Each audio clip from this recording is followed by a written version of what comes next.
Nous sommes aujourd'hui avec Vivien Fuchs de la société Fugibat. Bonjour Vivien. Bonjour Isabelle. C'est l'été. C'est l'été. Nous sommes dans votre atelier, un de vos ateliers. Un de nos nombreux ateliers, effectivement. Vous en avez énormément. Tout à fait. On voit les peintures pot paint. On voit les peintures pot paint.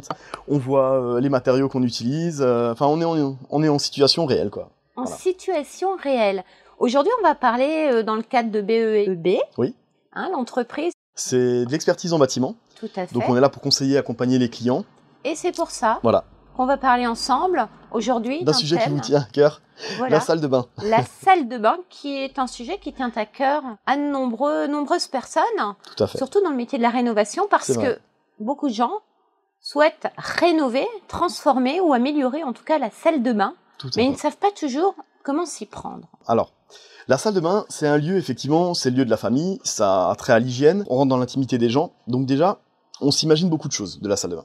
Alors, ce qu'il faut comprendre dans une salle de bain, c'est que c'est un lieu qui est assez généralement petit, restreint, dans lequel s'enchaînent beaucoup de corps de métier.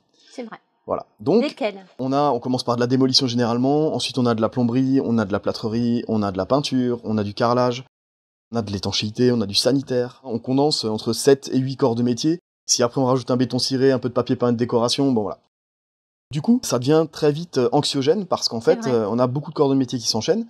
Donc on a un souci de délai, on a un souci de qualité de travail et on a un souci d'organisation généralement sur ce type de chantier. Comment s'y prendre et comment réfléchir à la transformation de sa salle de bain ? Déjà, la salle de bain, il faut la penser comme étant un espace intime, généralement lié au bien-être.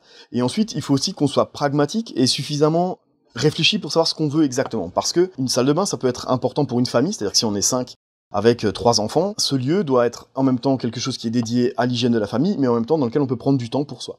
On appelle aussi de l'optimisation, c'est important ? Tout à fait. Donc en fait, on commence toujours par se poser des questions qui sont comment j'ai envie d'être dans cette salle de bain. Et ensuite, on prend des gens comme nous qui font des plans, qui font des propositions d'aménagement. Et de ces aménagements-là, on fait des projections avec des matériaux, avec le type de prestations qu'on souhaite avoir, et ensuite on peut seulement là signer un devis et enchaîner avec des travaux.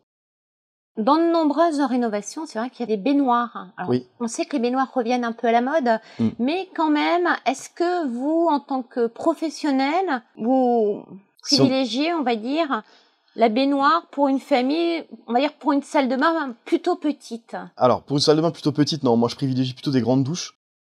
Pourquoi ? Parce que, alors même si c'est des jeunes couples avec un enfant ou 2 enfants, on peut avoir aujourd'hui des baignoires pour enfants à poser dans une grande douche. Et l'avantage de la grande douche, c'est que ça permet quand même d'avoir un espace, un siège où on peut avoir un rebord pour se détendre, on peut carreler tout ça. C'est entre la douche et un peu le hammam, quoi. Ça peut être quelque chose de carrelé.